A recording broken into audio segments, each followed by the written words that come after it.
What's up, everybody? It's your boy, the Noob. Well, it's another day, and of course, another isekai. Now, this one is quite an interesting one, because with isekais growing at the rate that they are, they're starting to get their own little subgenres. So you have, like, isekai, but comedy. Isekai, but your main character turns into a villain. Isekai, they just want a normal life. In this manga I want to talk about, it is an isekai where your main character gets transported into a video game, which is not uncommon, but it's a unique type of video game. It seems to be one of those love light novel kind of video games. The ones where your protagonist has a lot of love routes he could take, and he has to interact with the characters and such, but with a little bit of a twist. The name of this manga is I reincarnated into an Otomo game as a villainess with only destructive flags. Now, it doesn't spend a lot of time on the before isekai. It literally talks about isekai right in the beginning, and then after that, it only refers to it from what your main female lead character remembers of the game. Your main character is known as Katarina Claus, and when she was 8 years old, she got a whack in the head, which will leave a scar. But as she passed out, memories of her past life flowed into her mind. See, in her previous life, she was someone who played this love route game where the main character was a female and she had to court many male characters. But the main character was not Katarina. See, the thing about Katarina was she was the main rival, the main villain of the game, who was always causing the issues, was bullying the main character, and no matter what happened to the game, whatever route the main character took, the villain, Katarina, would end with a very destructive flag, meaning her ending would not be well. Most of the time, Katarina died in the game. So you have to realize your main character is the villain of this game, and she remembers that she's going to die if she doesn't do something different. So the whole point of her in this manga is she's like, I'm the villain, but I don't want to die. I need to do everything I can to not have a destructive flag. But things don't always go as you planned, because originally she planned to like not interact, not to bully, not to do all these things. But she still has to interact with these people whether she likes or not. The first person that she has to be wary of is the prince who caused her the scar on her head. His name is Prince Gerald Stewart. In the game, they were fiancé, destined to be married, and it all stemmed from the fact that the prince accidentally scarred her on the head.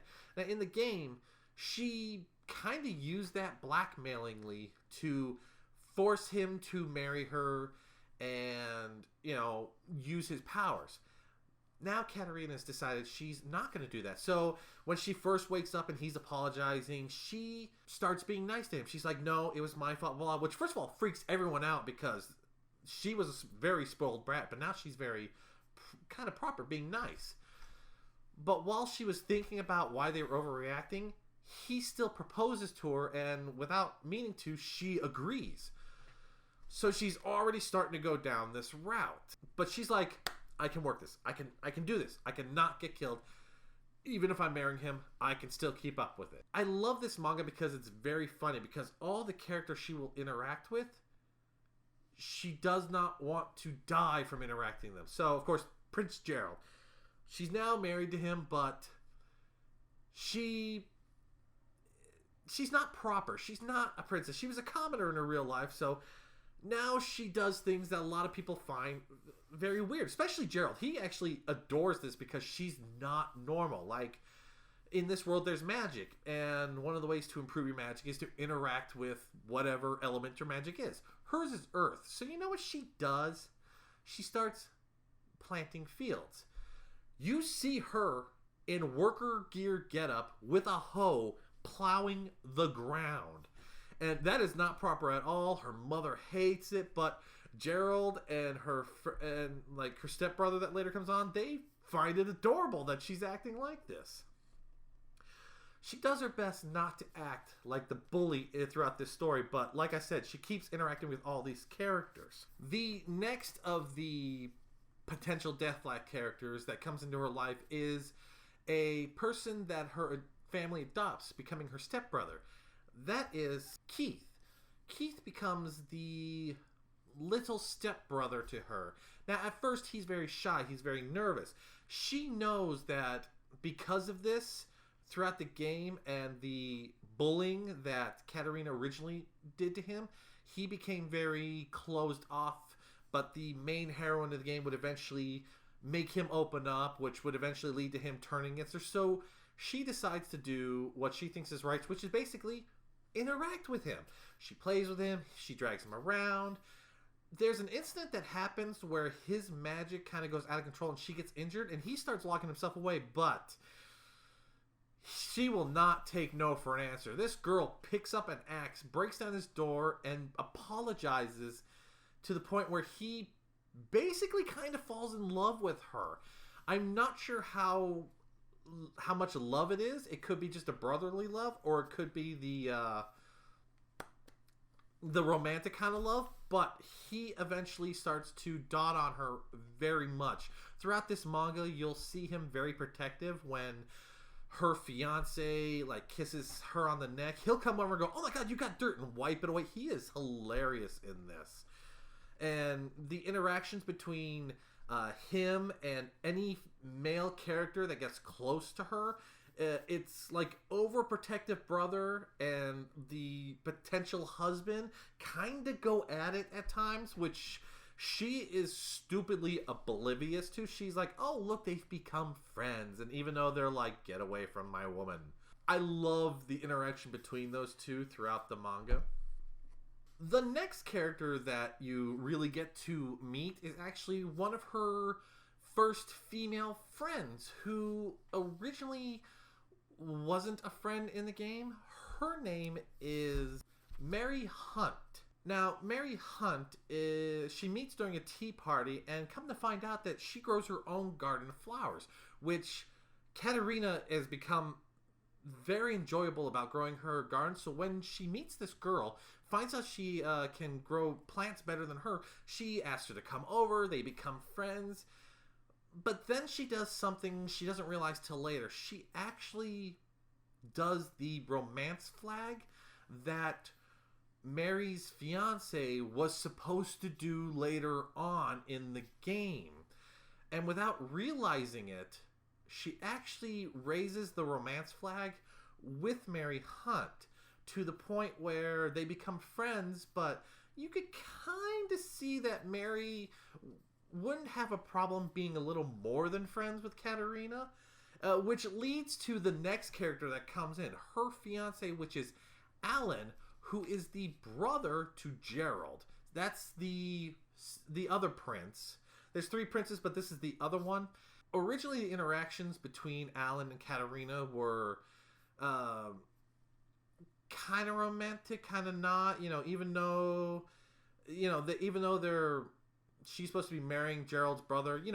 Alan was a character that could have been romanced by the main character in the game. But now that Katarina has kind of raised the romance flag with his fiance, Mary, he becomes very jealous to the point where these two almost become rivals. He's constantly coming over to challenge her to duels. And the duel that she picks is tree climbing because she's very good at it. Even though it's not proper, she continuously beats him at it. But he comes over again and again. "I'm going to challenge you. I will beat you, blah, blah, blah, because I'm jealous that you've seduced my fiance," and all. It's hilarious, especially when they bond over the fact that Alan could never one-up Gerald. So she teaches him that Gerald is afraid of snakes, and she's constantly making these paper snakes to scare her fiance. And they kind of bond over that with you know, the fact that they can get one over on Gerald. Now, the next character is to be the second female friend of Katerina, who originally was very bullied and shunned for her appearance in the game. That character's name is Sofia Ascarta. The reason why she was bullied in the game is because she has white hair and red eyes, almost an albino look, which in the game a lot of people, you know, teased and pushed away and all that. But this time around, Katerina is a lover of books. She loves reading, especially since her mother doesn't approve of the farming. So to keep her mom happy, she reads a lot of books, but she loves the romance novel books. When at another tea party, she meets this character, this Sophia, and without meaning to, she blurts out a line from one of these romance books about wanting to touch her beautiful silky hair, and Sophia realizes that's a sentence from one of her favorite books, and they literally bond over books. Katerina decides to go over to Sophia so they could bond over books. In doing that, she gets to meet the last of the romance routes, Nickel, her Sophia's brother. And now he is a very interesting character. He is both friends with Gerald and Alan and very protective of his sister. So when he is dealing with Katerina first, he just wants to make sure that she's a good person. But then he kind of grows to like her a lot because she is still very nice to him, telling him how lucky he is. He has a lovely sister that he's very protective of her, and he grows close to her. And this is all happening before they even get to the school setting of the original game. So you see, before she's even 15, which is when the age of the girls go to school and all that for magic, she's already made friends or kind of influenced all the love aspects that the main character is supposed to have. And also a lot of these females that she was supposed to be bullying to basically become friends with her. And now you're wondering what's going to happen when the main character comes in. Well, once they start going to school, she actually meets the main character and they become friends over sweets. Now, when the main character, her name is Maria Campbell. She is a commoner who is allowed to go to magic school because she has a very rare affiliation with the light magic. And now a lot of royalty, a lot of the sophisticated girls, they don't like this. In the original game, it was Katerina who was taking the charge of bullying her to make her feel down, to treat her like crap. But now, she has become friends with her because Maria loves making sweets. Katerina has a sweet tooth junkie is basically what she is. So they become friends over her making sweets.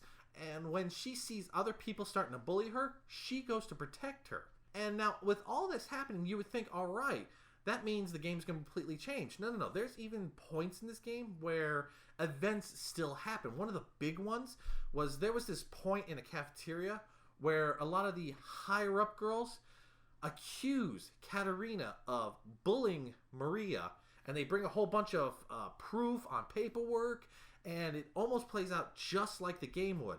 At this point, this is where, in the original game, Maria would say, yes, she's bullied me, and then all the male characters would turn on Katerina, and she would eventually end with a death flag. This time around, though, Maria steps up, protecting Katerina. All the male figures go, what the hell is this? This is all bullshit. There's even a point where her stepbrother goes, my sister's not smart enough to do this stuff. She's an idiot. It has changed, and yet it's still trying to play out the same, and Katerina still is trying to figure out, why did it happen? Especially since other events do happen. This was a very good example of how you could do an isekai into video games without having to rely on the overpowered hero or the destined by God or something. This was a very unique, refreshing twist to it. And the reason why I wanted to share it was because as of the next season, I believe, this is actually getting an anime adaptation, which I wouldn't mind seeing. You know, it's still an isekai, but it's kind of one of those romance ones, so it might be a little different. I know, folks, I've given a lot of information on this. I still haven't told everything. There's still more after this, and there's still a lot of side stories that I didn't share, but I like this. This is one of those mangas I actually read with. Now, I believe it is finished as of right now. I think it might be getting a second season in the manga. I'm not sure. I know they have a spin-off series where she doesn't get her memories until when she's already in school, but that has just started, so I haven't really read a lot on that, but I like this one. If you like romance comedy ones and you don't want to uber deal with the isekai part of it, this might be an interesting one for you to check out. Anyways, folks, I hope you've enjoyed this. I know I rambled on a lot on this, but this was one of those that I really do enjoy, so I hope you get to go check it out. Do you know of any stories like this that you might be interested in me reading? Let me know in the comments below. Anyways, folks, I'm the Noob. Thank you for joining me, and I'll catch you later. See ya.